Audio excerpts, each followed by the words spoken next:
Welcome back, everybody, to another episode of Paradyme Podcast. Thank you guys for checking in with us. We're super grateful that you're here. Today, we're going to be jumping into a new chapter of Beyond Good and Evil by Friedrich Nietzsche titled Our Virtues. Today's discussion is going to be around aphorisms 214 through 220. Before we jump into it, it's been a while. I mean, just pick up the book at all during our break? Oh. Me either, dude. It's been almost 2 months since our last meet. Pretty crazy. It's nice getting back into it. Yeah, for sure. So, who wants to start with aphorism 214? Dan, I said he wanted to do it. Yeah. All right. 214.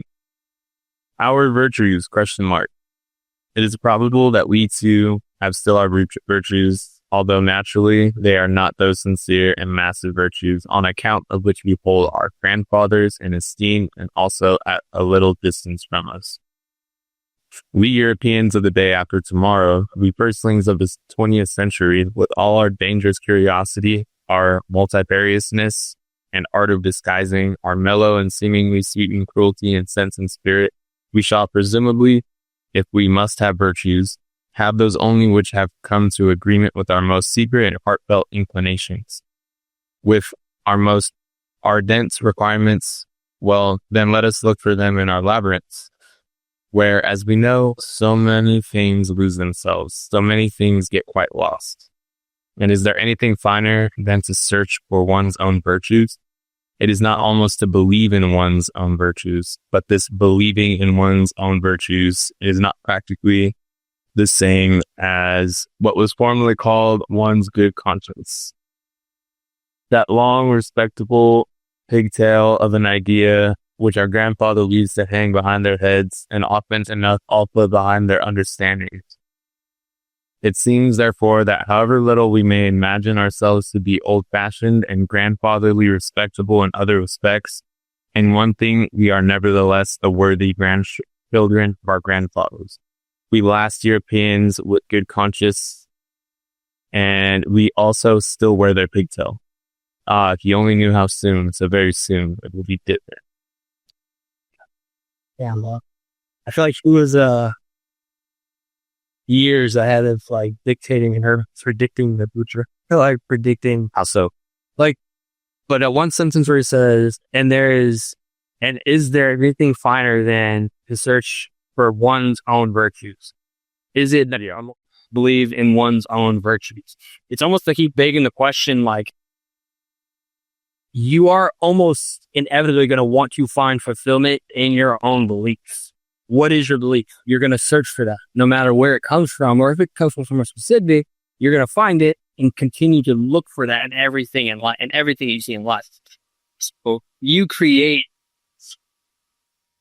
Information bias. yeah, like a confirmation bias in a way, like your grandfather, your grandmothers, and their parent, mom and dad, almost push down, step ladder down to you, and then you find that in everything else you see in the world, and then you're going to do the same thing. Right. So it's probably. Well, and that, like the same sentence, it kind of reminded me of like what we were just talking about, where it's like everyone's like, I have to find myself. It's just like, what does that mean? And like he hints like, and is there anything finer than to search for one's own virtues? Like it's like the ultimate cover to be like, I'm doing this big thing, finding myself. So I have to like, now that's the most important thing for me, you know? And it's kind of like almost an excuse where it's like, this big thing, I need to find out what's inside. And it's like, I talked about this the other day, but it's like, to me, I fucking like, it's always so dumb. It's like, you should go actually look outside. Like the world's super big. Like you would learn a lot more instead of all the time looking inside, like, how do I feel? What are my thoughts or whatever? If you just decided to walk the world and like see where you are then, you know, and like actually like play a productive role in the world would actually give you probably the virtues you've been searching for. But all the time we're so, especially with like how things are today with like society culture, it's all about how do you feel type of thing. I'm trying to find myself type of thing. And it's like, we're almost looking at it the wrong way. Like, instead of always being pointed in, we should be like, how can we enhance the outside? How can we make what's already here better by being a part of it, you know? Well, I think you're hitting on the shift of the virtue itself. Like what he talks about at the end is like the shifting of like, oh, how it will be different. Like, all of you guys would know how different it's going to be on people viewing virtues. It's like today, like that whole like offending myself. Like, well, you come from somewhere. Like yourself means that you have a root that you can look into and find yourself if you wanted to. But I think when a mile, What does that even mean? Like, you're right there. You know, like, what does that mean? so in my opinion, I think it means like people are looking for a new fundamental virtue to aim for in their own way. I think it's like that rebel culture, like especially you see it predominantly in like schools and stuff. Like when you're that 14 to 15, like that teenage year, you try to like rebel against the system. See, Go ahead. no, finish your thought. I think that's like moving into adulthood though. I would imagine, I don't know, I'm going to speak for you guys, but I think we all can say like we kind of don't see that in our day-to-day lives the older we get. We see more of like a orderly pace to our lives rather than like a chaotic resemblance of like people trying to fit in or fit out of the system. Yeah, it's not so friend or enemy centered life as an adult. Sure, 100%. The unpack a little bit more before we move on from like this inventory that we've been breaking down. What I think of is like, I think I see this all the time. Like, and we were talking this earlier, the relationships, and all the time, like, I feel like men and women, but I hear a lot from women, they're like, I'm breaking up with this guy because I have to find myself. It's like, well, where have you been the past 4 years? Right. You know, like, what does that mean actually? What does that mean actually? What they actually say is like, I want something new for a change. Right. Missing out on an experience that they were. I'm missing out on an experience because I feel shackled, you know? And it's like, okay, well then say that actually. But like, we blanket sometimes I think selfish things, which I think he's touching on, as in like, I'm looking for a higher virtue or I'm finding myself, which is like, again, the opposite way to look at it. This is very selfish. Like, yeah. And what new, because the way he describes like he describes the way people make decisions as like the two different suns, right? The Mach-E keyword. So like every situation could be looked at in a different lens. So it could be selfish or it could be altruistic, you know, like depending on the lens you look at it. And also he talks about like they inherited some of like their virtues from like their grandparents or whatever. And I think he's touching on the inherited virtues of Christian Europeans, which is like their foundation is literally to be of use to your fellow man. And the Europeans of where they're living at right now, he goes, even if we don't really like live it the way they live it, or like maybe even believe it the way they believe it, we're still wearing the pigtails. So like society is still rolling accordingly. But like he's hinting at, things are changing. It seems like things are changing. We're becoming more self-centered than our previous counterparts, you know, because like, yeah. But I mean, it's not like the pigtails disappeared. It just now it's new. The place you get them from is new. Not necessarily though. It's like, imagine you still have a pigtail. I think about it a little bit differently though. I necessarily don't agree because like, okay, let's use our parents for examples. Like, how many of our parents went to church with their parents? Mine. Okay. And like, do you go to church? Like, did you go to church with your parents when you were growing up? Yeah. Okay. That's good. Okay. I feel like a lot of people, maybe that's a no nowadays, you know? Like, but a lot of my friends' parents, they went to church and maybe they did for a little bit when they were a kid, but like that didn't last long. So like, maybe our generation is still wearing the pigtails. I'm talking about like for us currently right now, for our parents, what we inherited. But maybe our kids, maybe now there's no more church because like we've totally stopped going, you know? So then like now like I'm no longer passing down said pigtails, you know? The church might not be the pigtail, but the pigtail, you still have the pigtail in terms of how your code of conduct. Maybe, but it's changing. Like I think about it like as in like a dilution factor. Like, yeah. great grandparents had straight OJ. Their kids had 75 OJ, 25 water. Their kids had 50 OJ, 50 water. We got 25 OJ, 75 water. And by the time our grandkids, it'll be like 15 OJ, 85 water. And yeah, like, sure, like maybe like we're still serving the same fucking glass of orange juice, but like the potency of the values has totally been lost. It's almost just like we're doing this because like we just like think like this is what we do, but there's no longer any like meaning or value in it anymore. It's been diluted so much that they're just words, not even virtues. Yeah, I can see that. All right. Well, there is one sentence in here I wanted to kind of unpack a little bit. It's on the first page. He says, we shall, and I think he's talking about these new philosophers, right? He's talking about the new philosophers and how they have to conduct themselves. At least that's how the last chapter ended. So he's talking about our virtues. So he says, if we must have virtues, have those only which have come to agreement with our most secret and heartfelt inclinations, with our most ardent requirements. Well, then let us look for them in our labyrinths. So he's like, if you're going to have a virtue, make sure it is aligned with your most secret and heartfelt inclinations. Yeah. And it does it though, because it's like, if your virtues stem from around your desires, that's very platform instead of knowing what's right versus morality. Well, okay. Let's take it the other way, because we're talking about how like there's like two ways to look at the thing or whatever.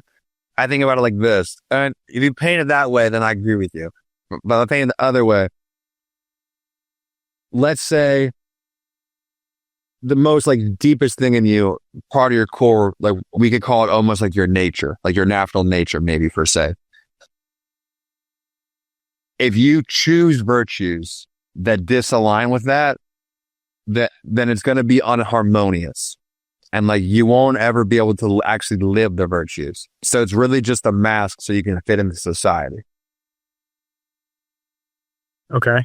The purpose of the virtues is to be like a North Star that you align yourself from head to toe to like walk this chaotic world we live in. It like helps give us bearings on like which way to point, And like it's easy for me to point my principles in this direction because it already aligns with like my core anyway. I'm not wearing a mask to like fit in with society. Like my virtues are not like something that I actually don't align with me. Like they do align with me. So like they're easy for me to stand on when things get tough, like right now at work or like in times past. Like I don't ever like what's there to bail on, like down to my very core. This is literally who I am. So like it's easy for these things to be concrete for me. But you're taking it like, what if my inclinations are like malice thoughts or evil, and like I stem virtues from them? That's like if you're an addict, this would be a very bad way to conduct your life. Maybe so, but then you just find healthy addictions. Like I think it's pretty simple, Like if you have like just to put that example, if you have an addictive personality, like there's people who love fucking CrossFit and like fucking running ultra marathons, and like you find other ways to become addicted. Like you choose to like, okay, I'm a person who becomes all consuming. Like look at David Goggins. Instead of being an obese person, I'm going to be addicted to hard work. That's what he taught himself. Like you could probably call David Goggins an addict, but he has a lot, right? I mean, he just transformed it into a different addiction. He aligned his principles with like I am going to pour all myself into really hard work. And that saved him because that was the best North Star for that guy. Yeah. Where did you, in your reading, where did you get desire from? Where did that come? Where did that stem from? So it says most secret and heartfelt inclinations with our ardent requirements. And ardent just means like passionate. Things you're passionate about. Inclinations are things you're inclined to, or temptations or our desires. Okay, because I was looking at the word labyrinth, and at the end of that sentence, says, let's look for them in our labyrinths. When I think of desire, this is just my own opinion. I'm not like, this is not a definition in any form, but I think of a desire that's easily obtainable, right? Like I think easily go and seek it out. When I think like looking up what labyrinth mean, it's like an intricate process to get from point A to point Z, which is very thoughtful and very meticulous because it's a process. Yep. Their brain, like their minds. Very so, like it's very JB. It's very Jordan Peterson coded. Like he used the labyrinth. Like when you're looking in him, like trying to figure yourself out is the labyrinth. Like it's fucking complicated in there, and like it's hard to actually like be real with yourself when you're inside. Your most secret and heartfelt inclinations, then it's all internal, right? Yeah, but for a guy like the nuns is real fucking straightforward. Not a lot of turns. Dude, shit. This is fucking ammonite shell. All right, let's see. So here's what I got from ChatGPT before I moved on. It's short summary. Modern people believe themselves virtuous and self-directed, but Nietzsche argues that their morality is still tied to outdated ideals inherited from past generations. The search for personal virtue may be a disguised continuation of ancestral good conscience. All right. Okay. Aphorism 215. I can read it. No, you should give me this one, boy. Nice and out. All right. 215. As in the stellar firmament, there are sometimes two suns which determine the path of one planet. And in certain cases, suns of different colors shine around a single planet. Now with red light, now with green, and then simultaneously illume and flood it with multicolors. So we modern men, owing to the complicated mechanism of our firmament, are determined by different moralities. Our actions shine alternately in different colors and are seldom unequivocal. And there are often cases also in which our actions are motley colored. What about it? I think that was a pretty like beautiful, like painting of the picture of the, different values, moralities, things, or, just like the different factors that lead into like how we conduct our lives or where we get our virtues from. Like the chapter's title are virtues. So like he's literally looking at the cosmos and he's like making that reference of like maybe there's two moons or two stars that are pulling gravity in a specific area to where, it's leading to this light, or it makes up this certain like astronomical thing in the planet, and it's multicolored, kind of like how we can take the things that we're calling good and evil and explore that different light on them, and it changes over time. Like I think that was a pretty sick example of the like transformation, the things that make up the universe. We're made of stardust. I thought it was a really, really cool way to look at morality in that sense. Nah. Go. The one thing I'm liking, I just want to state this real quick. The one thing I'm liking, and hopefully I have the same consensus at the end of the book, is that he's not giving us like his own conclusive, like it's still observation. Yeah. And he's stating, and we get to determine what we think he means by it. So if we can get to the end of the book, I would say that will be by far like the best thing I like about Nietzsche's writing, is that you can kind of analyze your own take and give not what it means, it means something, but he's like, what do you think about my thought process on this take of it? He really just like kind of making bullet points. It's almost, yeah. Uh-huh. This one makes me think of like, if there's a situation that happens publicly, right? If somebody puts like a card down on a table and it's a white card, right? And then somebody turns on a red light, which is a perspective of looking at this card. The card looks red, right? And when they shut that light off and they turn a blue light on, the card looks blue. And so the situation that's happening, two different people can have two different interpretations of the same exact moment. Yeah, totally. And the person who does it, because of that, they have wiggle room, right? Like if you put down a white card, the other people interpret it as their color, but you only know what you really meant by this action that you did, right? You could play the card like, I did this out of altruism, or when you know under the surface, it's actually for selfishness, right? So the way we decide to do our actions and the way they're interpreted are all depending on the individual. Yeah, pretty much. I mean, like, when I read it, I was taking the two suns as like different values or different things that we value in our life. And like, because like, not all of us only have one thing that we value in our life. So like the different suns could be like your wife, your career, like your health, your family, right? And like when a situation happens, it's like, well, which one's shining the most light on the situation, you know? And like how does that affect the way I'm looking at it, you know? Like for example, like just like right now, everything works happening. Like, let's say if I didn't have Amanda in my life, I would be looking at the situation like I'm moving to California, I'm loading up the car. But because I have this other like light in my life that's like coloring the sky different color, I'm like, okay, well, let me think about it this way then, you know? And like, he talks about like, we modern men own it to the complicated mechanisms of our firmament. Firmament, it pretty much means like heaven or sky, you know? And like, when we see a beautiful sunset or whatever, like Gordon Peterson says, there's cathedrals everywhere for eyes to see. Like sometimes it's so fucking beautiful. It's like almost like you're like, wow. But also like the whole beyond good and evil thing. It's like some people only see the red light and some people only see the green light, and there's no nuance in between. And like, if you're able to be like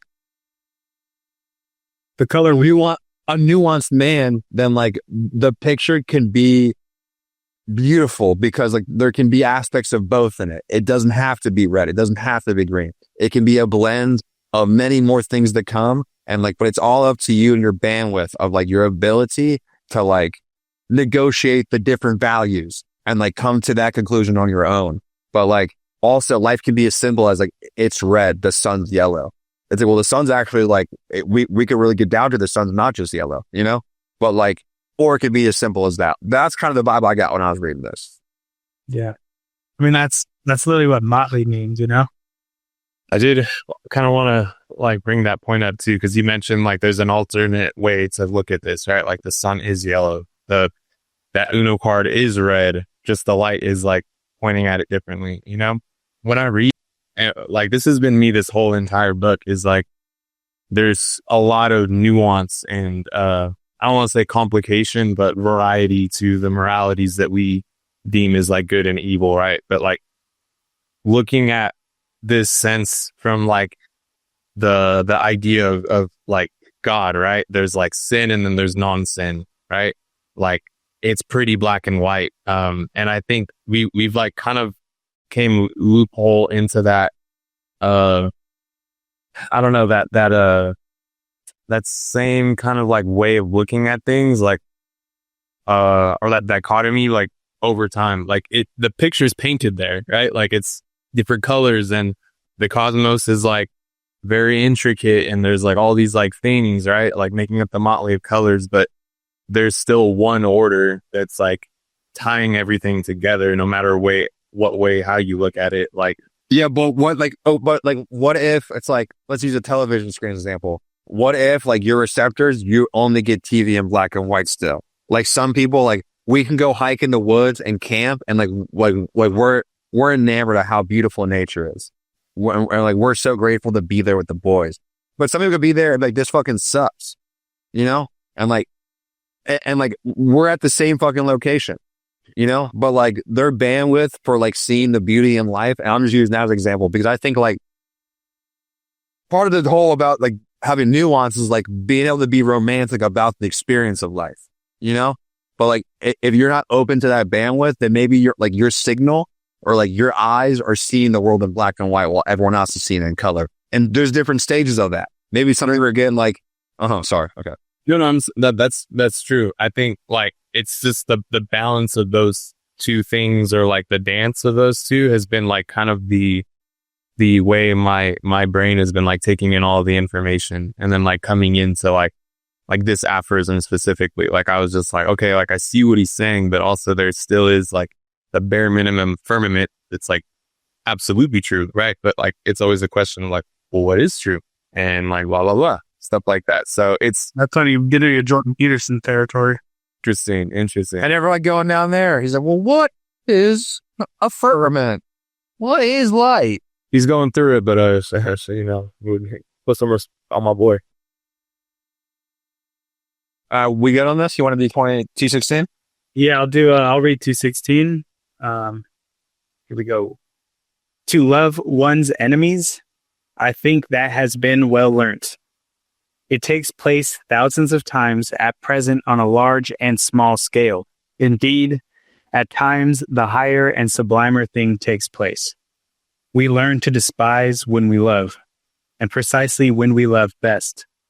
All of it, however, unconsciously, without noise, without ostentation, with the shame and secrecy of goodness, which forbids the utterance of the pompous word and the formula of virtue.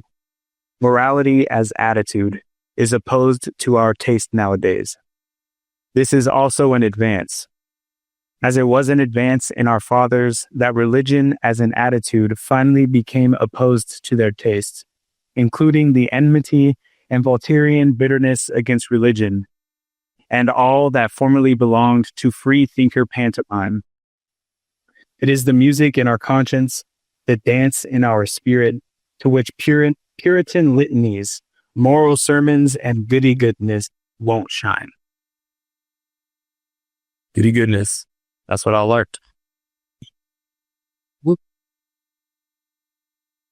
Stop. No. Well, there's a direct, I won't say attack, but a critique on, loving your enemy. Christianity. As there. But this one always makes me think of like what, I don't know, maybe we've said it recently, but, when I was in Virginia, John kept like mentioning in certain times, like love is only one step away from hate or something like that. And I was like, it's the other side of the line. It's like you're so, like if you hate someone, they occupy a crevice in your brain that you can't scrub away.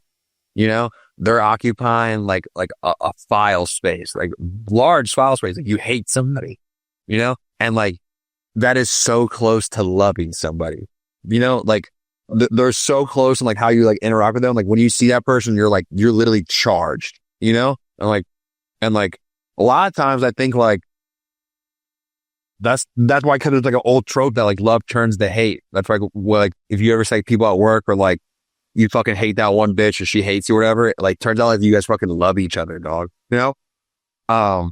So it's a common trope for a reason, I think. yeah.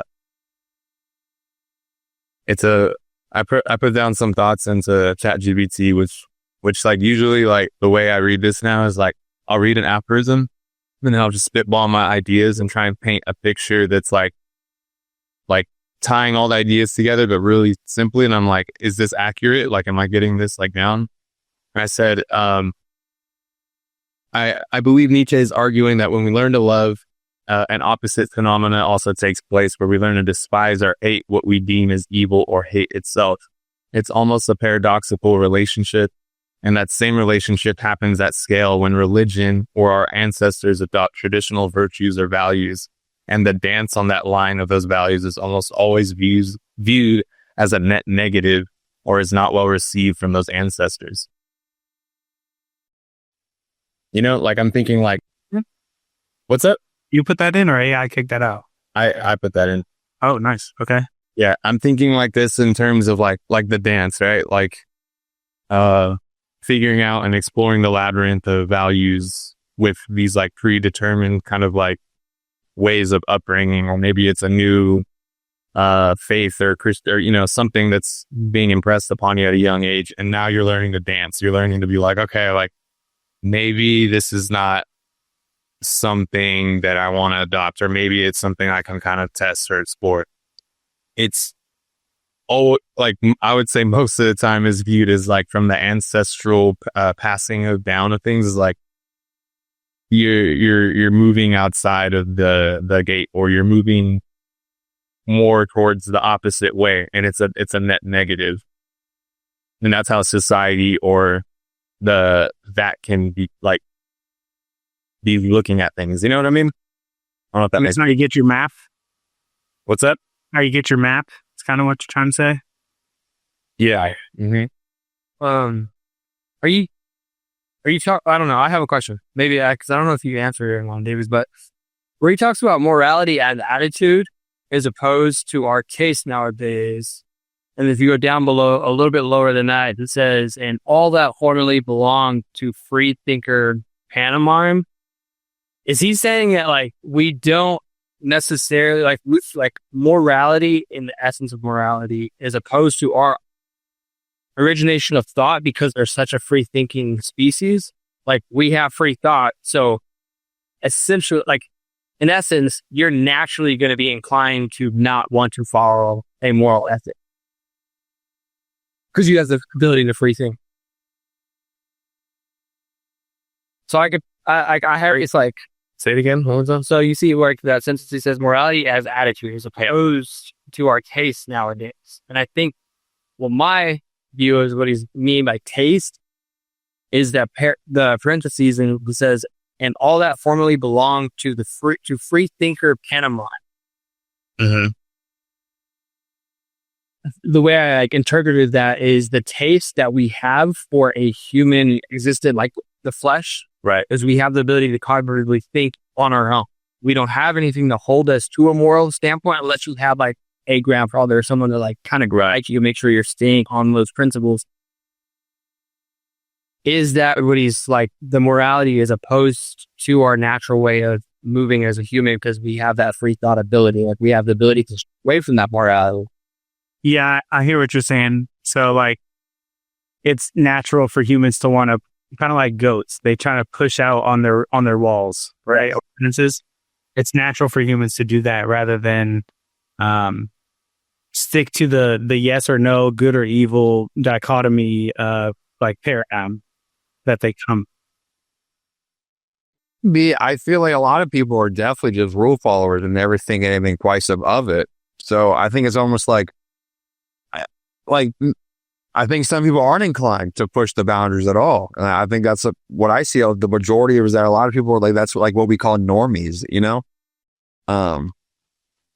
They weren't always like that though. Somebody always has a rebellious phase where they're trying to push back on something. It's the temptation. It's the apple in the garden, you know? Yeah. That everybody naturally goes and eats the apple, you know? And I'm curious, when he wrote this, what was his society like? Was it people that fit more into the category of being normal or being fit into the pool? Yes, no, versus he's post like French Revolution, so like it still has detail. You know, so like most people are like Europe as a whole is a Christian continent, you know, like all the countries there, like the English, the Scottish, the Dutch, the Germans, the French, the Swedes, they all pretty much were on the same page. They all pretty much like thought the same thing, valued the same thing. So like as a whole, they pretty much all agreed upon like most things. Like there might have been some cultural differences, but like those people were pretty much on the same page about like most things, down to like how you would even raise a family, you know? Right.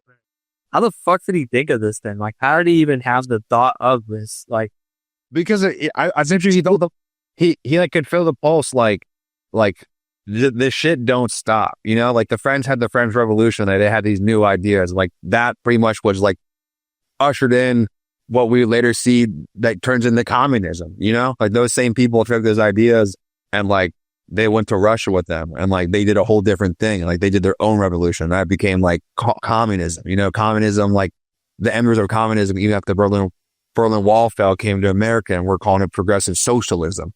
And it's decaying us and all of Europe. Now all of Europe are like lost all of its grandfathers, like traditional values. They're importing different countries' values into it. Like right now in England, you can't even fly the Union Jack flag because it's racist, which is insane, you know? So. That is insane. It's fucking insane, by the way. Yeah, it's fucking insane. Fucking, yeah. They're saying immigrants feel like that's racist because like they're not British. It's like, well, I mean, what do you want me to say about that? Right. You're here because you thought it was a good country. So like, okay, so let's keep it that way. You know, let's keep it that way. How about that? How about let's not fucking change everything? We got all these Somalians in America want to fucking like make us Somalia first. How about you go stay in Somalia? Oh, you don't want to be there because it sucks? I thought so. All right. Here's the too long didn't read for aphorism 216.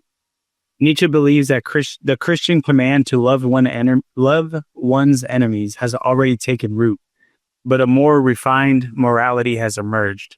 One that acts without noise or virtue signaling. True goodness, he says, is silent, inward, and aesthetic, not formulaic or ostentatious. And one of the things that I have with this is like in the Bible, it says, don't let your left hand know what your right hand's doing. You know, like not that these were Christians that were acting outside of the code of conduct where they were doing it like Pharisees for praise. Yeah. Like Pharisaian or like the way Pharisees conduct themselves isn't just purely religious. It falls into many different things. Science, ideology. There are people that become gatekeepers and enforcers, right? And like people that stand on the corner with a bullhorn trying to get attention. Like, I don't necessarily think it's supposed to be like this in Christianity. I think you meet people, you try to convert them, you know, and you evangelize, but it doesn't, it's like show. I really think 2017 is really going to like play right into what you're just talking about right now. Yes. All right. 217. I can get this one too, unless somebody wants to read it. I'll do it. I like this one. All right. 217. Let us be careful in dealing with those who attach great importance to being credited with moral tact and subtly in moral discernment. They never forgive us if they have once made a mistake before us, or even with regard to us. They inevitably become our instinctive calcuminators and detractors. Calumniators? Okay. They inevitably become our instinctive calumniators and detractors, even when they still remain our friends. Blessed are the forgetful, for they get the better even of their blunders. Can I take a stab at this? I like this one. Okay, kind of going off what Jay was talking about in the last one about like, you shouldn't be virtue signaling just so people can see you doing the right thing. I think he's talking about those same people who want to make sure that you see them do the right thing. So like, he's like, let us be careful in dealing with those who attach great importance to being credited with moral tact. Okay. So like, they're always on the right side of like the social construct. Okay. Those people, if you catch them doing something, okay, let's take like the junior spy, you know, who fucking got me in trouble or whatever, you know, like if you would catch the junior spy doing something wrong, even if you would never report them, they've labeled you as an enemy because they think that you would report them for it. Okay. Because like, that's how they've been acting. Okay. He's saying the people that are forgetful are the most blessed because not only do they forget other people's blunders, they forget their own and they're able to move forward without all this extra baggage. And he doesn't mean like they forget the whole thing, but like they're able to move on. But these people who place such a value in being like, no, you know, like, Birch and Sealand over here, if you catch them, like, let's say, like, actually being racist, for example, that's what I'm thinking of right now, like, today's world, they aren't going to like you because they're like, oh, shit, he saw me without the mask on. Now I'm in danger. This person's going to threaten me and my livelihood because they're going to use my morals against me. And it's like, no, bro, I don't even fucking give a shit about that, you know, but like, that's how they operate. That's what made me think about this when I read this. Yeah. Well, I want to like, I put all the readings that we read into Perplexity. It's another AI LLM. Dude, you're hitting it like right on feel. It says this psychological insight reveals how moral vanity operates. Those most invested in their image as morally sophisticated become most vindictive when their fallibility is exposed. Nietzsche concludes with praise for the forgetful, for they get the better even of their blunders, suggesting that the ability to move past moral failures is itself a virtue. Totally. it's like the flip side of willing to be a fool, the willingness to be the fool, like, if you're the moral police, if you're the morality police, and then you get caught being, against your own law, Then what? Like, Lynn, you've been living this shit. Yeah. right? Then now this person will never forgive you, because now their whole whole identity. Is at risk. And they feel threatened because you could fuck up their social standing Right. at any moment. Any moment. Right. And that might not even be the intention, but because of how they operate, that's what they're prescribing that on you, Right.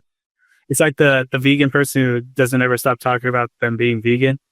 If they go on it, you catch them eating meat, they're like, I might have to kill him. not even that. It's like, oh yeah, do you know what they do to the land before planting avocado trees? Because we know how much vegans love avocados. Murder every animal, including insects, on a platform to make the avocado that you eat. Like, where do you draw the line? Like, then you can get absolute demon on your hands. All right. We get on this one? What do you guys think? Yeah, we covered it pretty well. All right. Hit that 2-8 scene. Real quick, did you guys look up what these fucking two French words mean? Yes. So the first one, bêtise, bourgeoisness And silliness. middle class stupidity. Oh, well, no. I think of it backwards. Oh, well, together they mean that. Yeah, middle class stupidity. And then homo bone voluntatis is a man of goodwill. Okay, yeah. The French words, the bêtise, that translates to foolishness or silliness, and then the bourgeoisie is upper middle class. Yeah, middle class stupidity. I can read this one. Or, okay, I got you. The psychologists of France, and where else are there still psychologists nowadays, have never yet exhausted their bitter and manifold enjoyment of the middle class stupidity, just as though, in short, they betray something thereby. Flaubert, for instance, the honest citizen of Rouen, neither saw, heard, nor tasted anything else in the end. It was his mode of self-torment and refined cruelty. As this is growing wearisome, I would now recommend for a change something else for a pleasure, namely the unconscious astuteness with which good, fat, honest mediocrity always behaves towards loftier spirits and the tasks they have to perform. The subtle, barbed, Jesuitical astuteness, which is 1,000 times subtler than the taste and understanding of the middle class in its best moment. Subtler even than the understanding of its victims. A repeated proof that instinct is the most intelligent of all kinds of intelligence which have hitherto been discovered. In short, you psychologists study the philosophy of the rule in its struggle with the exception. There you have a spectacle fit for gods and godlike malignity. Or in plainer words, practice vivisection on quote-unquote good people, on the man of goodwill, on yourselves. You gotta say the on the homo bonte voluntas on yourselves. Voluntatis. I really liked when he talked about the instinct is like the highest form of like intellect. I was like, I've been literally saying that, dog. I've been saying that. Like, y'all can fucking get all the Google Docs you fucking want. At the end of the day, like, what's your gut telling you? You know, like, are you in touch with your instincts? Because at the end of the day, it turns out majority of the time they end up being right anyway. Yeah. When it's those make a decisions right now moments, I feel like I've made a lot of my biggest, best decisions in those moments, actually. Like you have to choose right now. Don't think, just do it. Then it's like, well, that's good. 'Cause that's how I always operate. You know what I'm saying? Crazy, dude. I try not to do that, but aim once, shoot twice. You know what I'm saying? Bang, bang.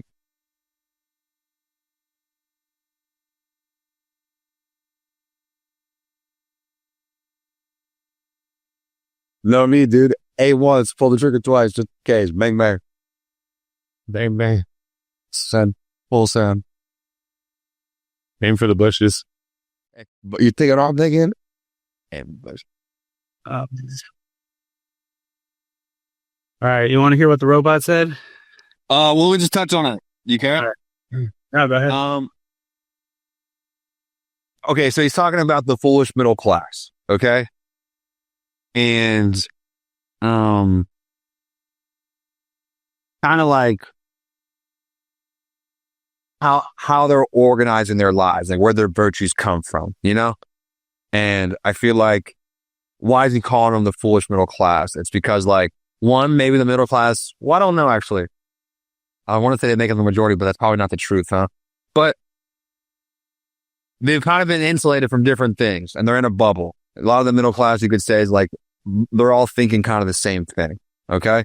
And because they kind of have this time, because they're above the poverty line, they have a lot of time to think about things, okay? And to think about things all the time. And he's like, at the end of the day, though, what are your instincts telling you about these things? Like, why are we wasting all this time doing this? You know, like, it should be pretty cut and dry, you know? And like, how about this? Instead of grueling over all this hardship all the time, what if we looked at it a different way? Like, the sun's out, my dudes, you know? So that's what I got when I was reading this. Yeah. They're trying to apply, like he says, the rule to the exception. Right? That's literally what he's saying. Like, they encounter exceptions and they're like, why did this happen? Like, rather than just being like, it happened. I don't know. It's a good feeling. You just be like, well, fuck, it happened. Let's just do that. Guess what, bro? Shit runs downhill. Probably, you know what I'm saying? It's like, I think in previous like aphorisms, especially in the beginning when Nietzsche was critiquing like stoicism and like the natural things, I think it's interesting that he's observing another way where like instinct is, or natural, right? Like just a blanket term is something that's like more credible as a mode of thought, like, or a source of information for like what is like true or is like a value. Cause like, I feel like he's going kind of like back and forth now, but. Well, that's kind of the whole point of the book. He literally can't make a decision, you know? Yeah. He's like, yeah, I don't know. It's weird, but I do see what he's saying though. Like, and I agree that there's something there that is like natural or like instinctual. And maybe that's like a more straight, like faster sprint to the I guess the finish line of like what is moral or not. Well, this I wanted to know more like of what it means, like the mediocrity, instinctual opposition to excellence. Obviously, I think it breaks it down. Like it means what we think it means, but it says in Nietzsche's view, the opposition just isn't conscious, but it's deliberate choice. But rather than unconscious, deeply rooted instinct, mediocrity often seeks to maintain its own comfort, security, and sanity. It's like the herd mentality. So it's those people that want to be excellent to get them at the same level of the people that are mediocre. Yeah. And so it says, tend to resist, criticize, or undermine those who strive for greater, unique, outstanding achievements. Yeah, again, like all these people all the time, like they're maybe stuck or unable to move because they're worried, like, what's the herd going to say about this decision? Where the dude who just makes instincts, like, not only has he already made his decision, he's already started walking, you know? And like, they're like, wait, but how's everyone going to feel about this? Like, am I going to be accepted after this? Like the guy who's like not worried about that, who's just like going off like his gut, like, okay, boom, got it. Going to start handling it right now. Like he's already started. He literally already started, you know? And like, who's still bugging? Like, you're bugging about like, what, like, should I do? Like, let me go ask the whole neighborhood to make sure we're on the same page. Like that guy's already started fixing it. Or he's already ahead of you. And like, it might not even be the right decision, but there's this thing, like, I love Tony Soprano's, there's one quote he says, he goes, indecision is worse than a bad decision. Bar. Because at least you're moving, bro. You know, at least you're moving. At least you're moving. Yeah. You bring up a good point because he's saying like the philosophers of the time are trying to understand the exception And instead of trying to understand the exception and accepting it as that as a part of life now, they should be seeing the idea of why then the herd has a crabs in a bucket mentality. Right? He wants to know, like, For the bucket. You're like, I don't want to live. They go, we haven't decided. we're all dying together. Right. So the crabs in the bucket, he's like, why don't we study that? Right. Right. So that's one thing that he's proposing. Rather than wasting the time of trying to understand the exception, let's understand what's really going on. That's it. All right. 219. I could do this one. 220 ended up being a banger. Especially how it ended. I was like, oh shit, boy. But All right. 219. The practice of judging or condemning morally is the favorite revenge of the intellectually shallow on those who are less so. It is also a kind of indemnity for their being badly endowed by nature. And finally, it is an opportunity for acquiring spirit and becoming subtle.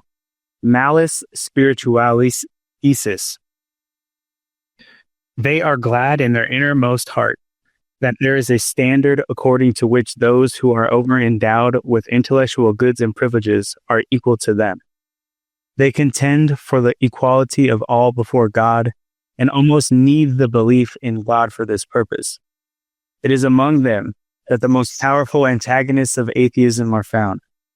If anyone were to say to them a lofty spirituality is beyond all comparison with the honesty and respectability of a merely moral man, it would make them furious. I shall take care not to say so. I would rather flatter them with my theory that lofty spirituality itself exists only as the ultimate product of moral qualities, that it is a synthesis of all qualities attributed to the merely moral man. After they have been acquired singly through long training and practice, perhaps during a whole series of generations, that lofty spirituality is precisely the spiritualizing of justice and the beneficent severity which knows that it is authorized to maintain gradations of rank in the world, even among things, and not only among men.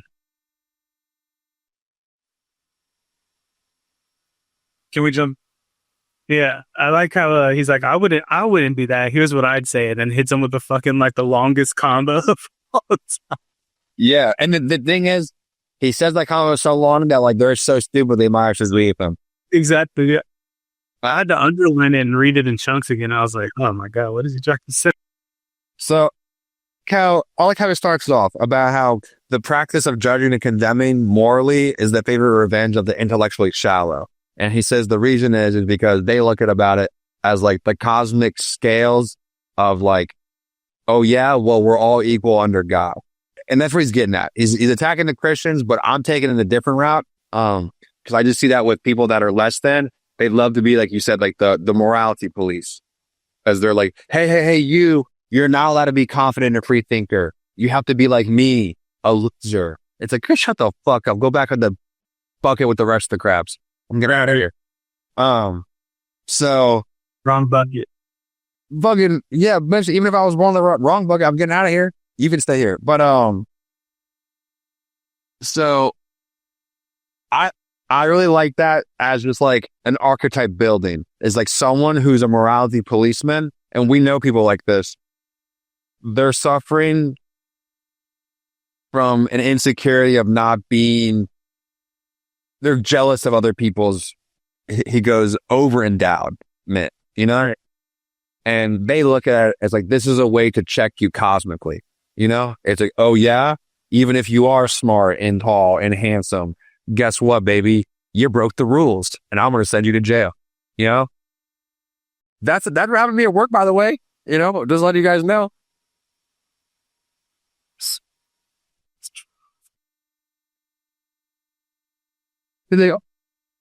How about that? So agree. You Cincinnati Blues, blue. How about that? You know, so like that's what's going on with that. And I really agree with that. And then I like how, and again, he's attacking Christianity. And like, I'm a Christian, but it's still fun to play around the ideas. I like how he was saying that there's no way that a man could even like kind of hold, like a moral man could ever hold the spirituality that they say that they're living by. He's like, it's literally impossible. But then he flips it and says, the only way we could ever fabricate a sense of spirituality that deep is that like humans ourselves have such a high complexity that we fabricated something like this. And like, he's flipping on the script because they're saying their virtues come from God. And like, he's saying if it does come from God, then like the vessel of a normal human could never contain it all. So like, that means that you're also breaking the rules somewhere, buddy. And then he flips it and says, it only makes sense that humans as complex as us would fabricate something so lofty. So lofty. Yeah. And he used that so lofty that it would only make sense for a moral man to fabricate something like that. Because like because he goes, to me, as like, let's say an agnostic person, it makes no sense. You know? So I thought that was an interesting way to kind of flip the whole thing back, I guess, on them. And again, like you were saying, Jay, like, I bet you if they would hear that, they would say, oh, good. You know, they wouldn't even know what he's trying to say. So, yep. You're like, okay, buddy. Yeah. You're just talking gibberish to me. Yeah.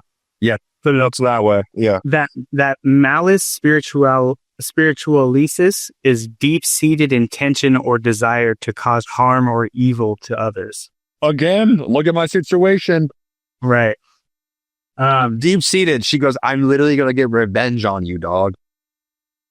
It's interesting too, because like there's the critique on Christianity in that sense, you know, but I feel like at the same time, it's almost upholding with the idea of the loftier spirit that like justice comes from the idea that there is something like grandiose that, you know, you do think that there's quote, maybe not a God, but there's something that's like where we get the idea of what justice is from, you know? It's two people holding like mirrors to each other on either side of the line. We're like, no, but I see where you're on. They're like, yeah, I know, but it's just the both reflection, you know? Chinese on the palm. CDCs. There it is.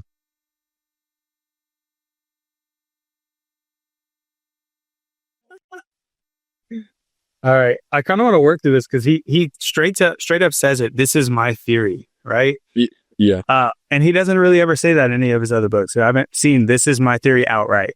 Well, I would take it as in like, don't even take it as in like, hey, this is my theory. He's saying like in conversation, I would say, this is my theory. Because he's burning them sleight of hand.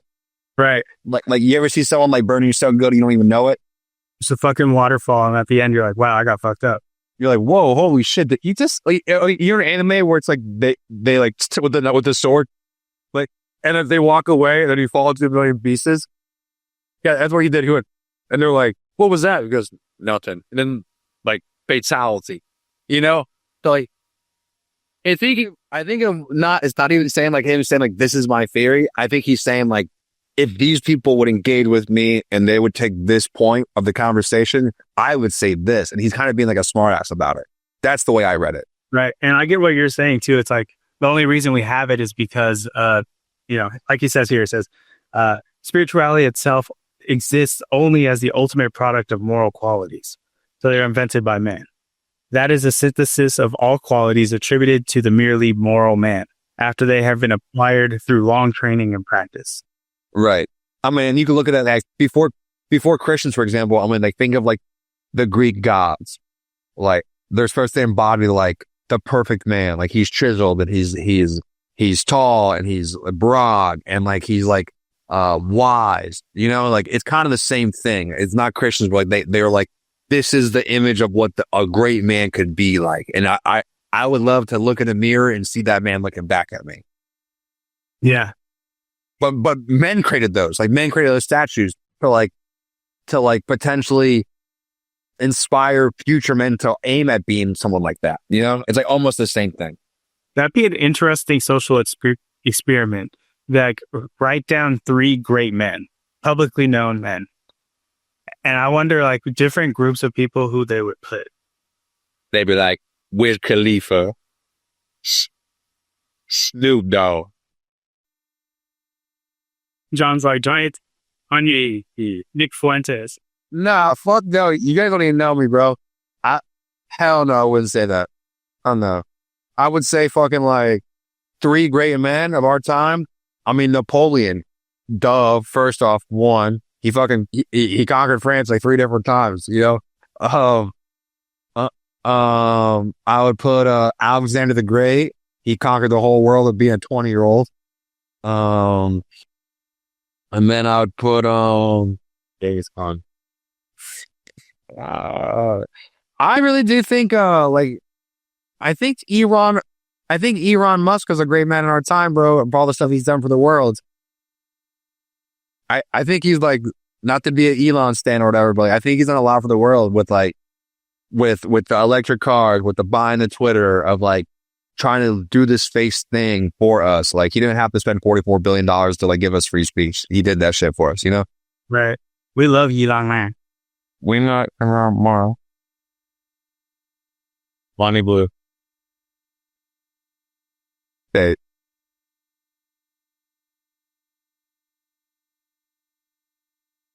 George Washington, I think, would be a good one. He was the first American president, and he stepped down, thus setting the tone that there would be no kings in America. Yeah, that is great. All right, here's what I got from the robot. For 219, I think we covered it pretty well, but let's see. Moral condemnation often masks intellectual insecurity. Religion and the idea of equality before God serve as a psychological defense for the less gifted. Nietzsche proactively suggests that lofty spirituality either transcends or is a result of refined moral development. But either way, natural hierarchies of excellence remain. Yeah, you just can't help it. Like, yeah, the description of that defense or oppressive against the exceptional idea. Yeah, like, I mean, some people literally are just exceptional, and like, you also have to compete against them in the real world. And like, sometimes people are better than you, sometimes you're better than other people, and like, through like discipline and training, you can like maybe enhance yourself, but like, you can never beat genetics. Like, I'll never be 6'4", like, at the end of the day, you know? Like, you're beating them. Right. You for that, Doug? No. Now, there is human growth hormones. It'd make my head big, but it might be worth it. But add a couple inches down below the waist, too. You know what I'm saying? Make that thing a fucking fire hose. I'm already gonna be a firefighter.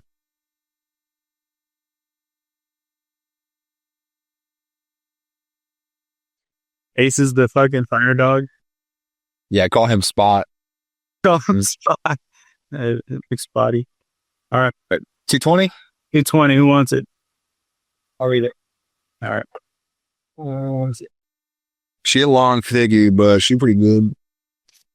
Now that the praise of the disinterested person is so popular, one must, probably now not without some danger, get an idea of what people actually take interest in, and what are things generally which fundamentally and profoundly concern ordinary men, including the cultured, even the learned, and perhaps philosophers also, if appearances do not deceive.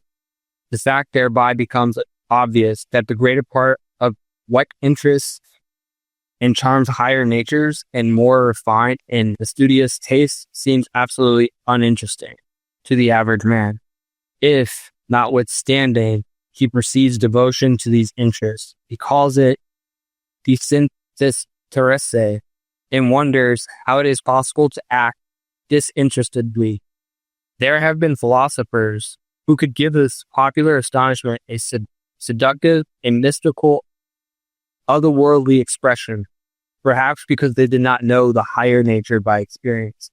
Instead of stating the naked and candidly reasonable truth that disinterested action is very interesting, and interested action, provided that, and love what even an action for love's sake shall be unegoistic,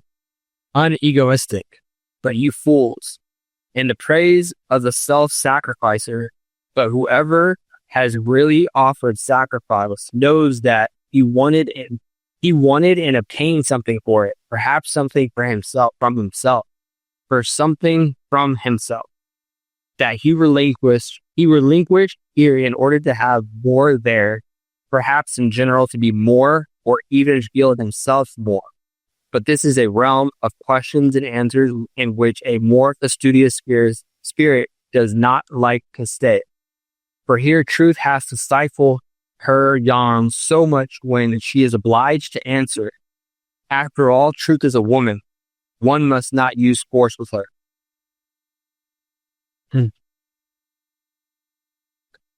I mean, he purposely made the end of that paragraph hard to read.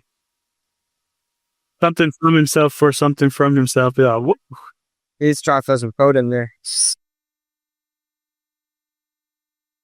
Can I take a stab at some stuff? Yeah. I mean, I'm gonna skip ahead and we'll go back, but like I love when it goes like on the second page where it starts with, but whoever has really offered sacrifice knows that he wanted and obtained something for it. And before that, he talks about in the praise of the self-sacrificer. He's kind of getting at like they're talking about like people are uninterested about even doing anything. And at the same time, anyone who is interested in doing something, they're almost looking down at him for even having an interest in doing something. But also, whenever they make a sacrifice, the disinterested people, they love to make a big show about it. Like, look at me sacrificing my time, my whatever, my resources to help you, help whatever. Okay. It's all a show. It's like another version of virtue signaling. But the real sacrificer, the real grinder, he do that shit in silent. And because like he knows it's for something. Like he gonna get something out of it. Whether it's physical or he's getting something from himself for himself. You know, it's like there's two people who go to the gym. Like there's bitches who post pictures of them going to the gym every day. They want you to know they go to the gym. Or there's people like me who go to the gym every day and don't post about it once. Because what I'm getting out of it is literally for me, from myself. You know, like I go to jujitsu 4 times a week. I never post about it once. I train with people, jujitsu, like their Instagram tag is like John Croson Jujitsu. Like they want you to know that they train jujitsu. right. I don't give a shit about that, bro. I'm fucking in there because I want to gain something. I want to be good at this thing. You know? So like, if not only like, once you learn what real sacrifice is, you know that like none of that shit matters, bro. You do this shit for you only because like you understand that there's going to be something out of it, even if it's not physical.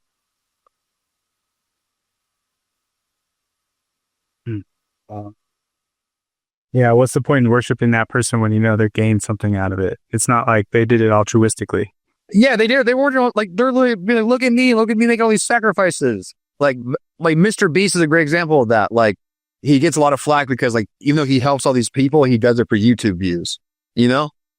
Like, so he does all this like great stuff, quote unquote. And like, he gets a lot of flack about like, they're like, he's building wells in Africa or he donated $12 million to this thing or whatever. But he only does it.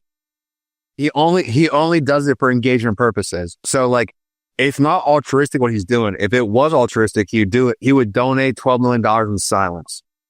Right. But that's not the case. He's doing it for you to see him do it, you know? And to make money off of you seeing him do. For sure. That's like the whole con. That's like the whole con, you know? But like real sacrificers know, like if you sacrifice for real, typically you sacrifice in silence. Like maybe like when your parents were like, let's say like title money during 2008, like I never fucking really knew about it, you know? Like we lived like pretty much like normally, like you could feel like shit was like tight or whatever, but like who knows what my parents sacrificed during that time to make shit be fine, you know? They did that shit in silence, bro. You know, they probably went to bed being like, how the fuck are we gonna get through this shit, dog? You know? But like they knew that like we're gonna get some out of this. We're gonna make it out of this if we can sacrifice right now, you know? Like that's just an example that I kind of like maybe we can all relate to, you know? I do love how he plays somewhat of like the villain in that last like half of the segment where he's like, but you fools, and the praise, I'll sacrifice here.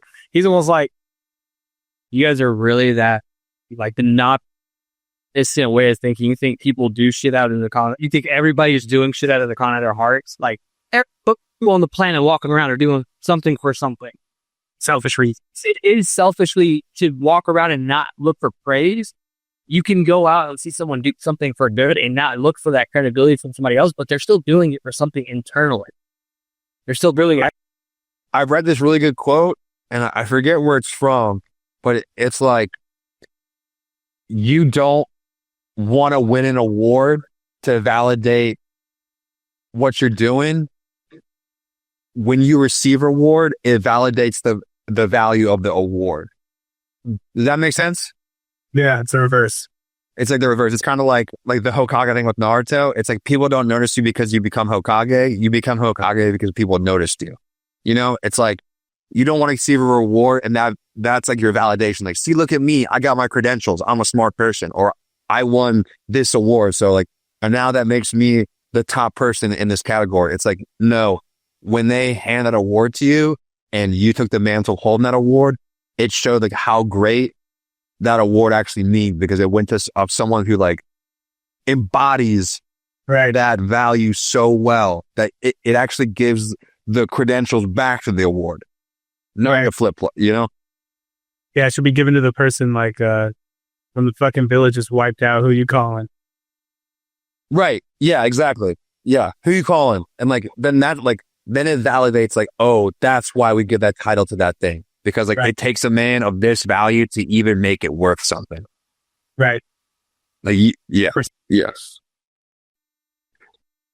What do you guys think of when he said in here, the fact thereby becomes obvious that the greater part of what interests and charms higher natures and more refined and fastidious tastes seems absolutely uninteresting to the average man.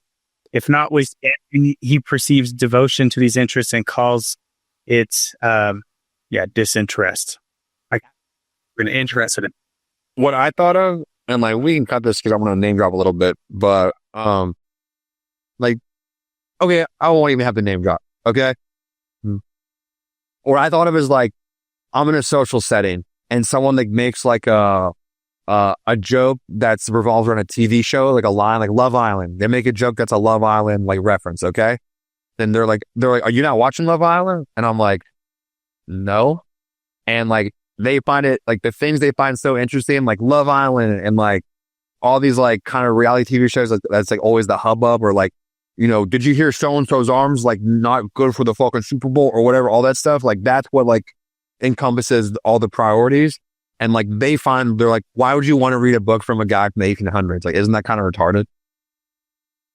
Like they think the things that like potentially I find interesting are uninteresting. They go, how would I ever be interested in a martial art where you like wrestle dudes? Seems pretty weird.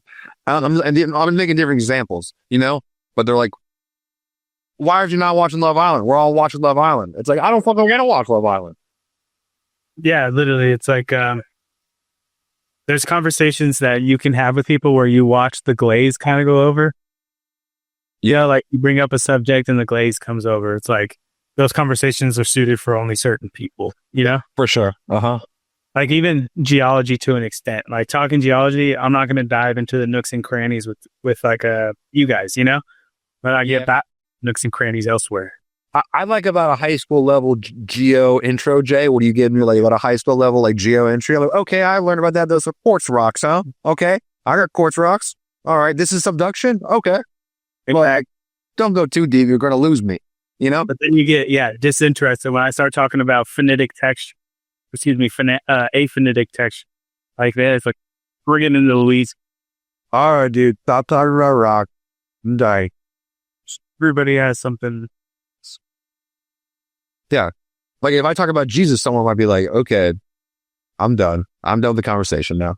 The crypto conversation, I notice with a lot of people. A lot of people they're like, whoa, didn't know you were like that.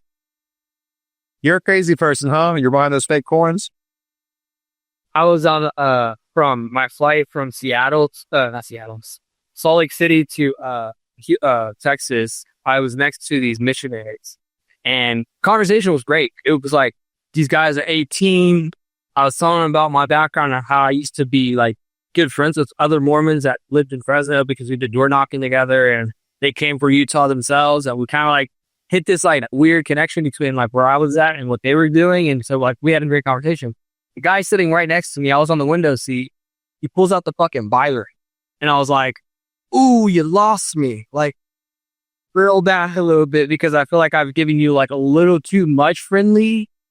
I don't want to sit here to hear from your conversation about the Bible, what stories that you've been studying. I'm not interested anymore. Like, but I respect your. Now, someone like I believe in faith and I'm not a follower of any faith traditionally, but I'd always respected like where the Mormons and where you guys come from because there's a sign of discipline and the being able to connect with so many vast amounts of life from all different parts of the nation. And so I've met so many Mormons that are like that, and I was just like, you kind of lost me. I'm not interested in the war, but I'm gonna on a back pedal the balls. That's funny though. I would have been like, hell yeah, let's talk about fucking John, like the fucking guy who founded Mormonism. He found the gold tablets, right, that the Indians left behind him, the 12 lost tribe. Let's talk about it. Be interested.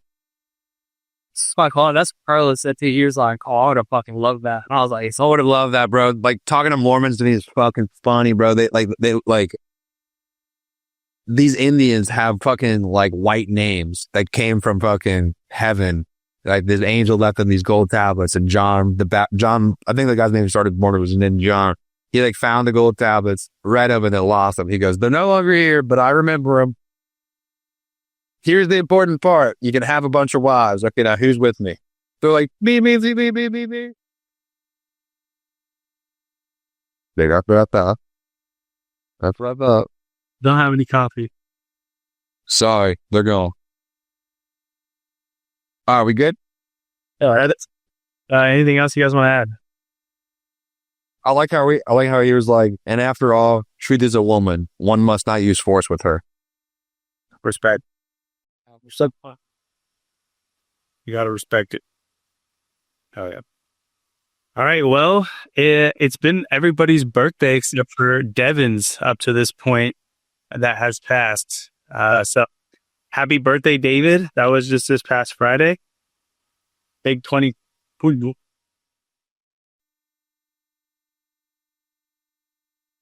Yep. My birthday, John's birthday as well. So Devin's is coming up here soon. If you see this video before late August, drop a happy birthday down in the comment section below. Thank you guys so much for tuning in to another episode of Paradyme Podcast. We hope you're reading along with us. Go ahead and hit the like button, hit the subscribe button, follow us on all our social media platforms so you can stay up to date with what we're doing. Until next time, we will talk to you later. Remember that who you are now equals who you'll be tomorrow. Peace.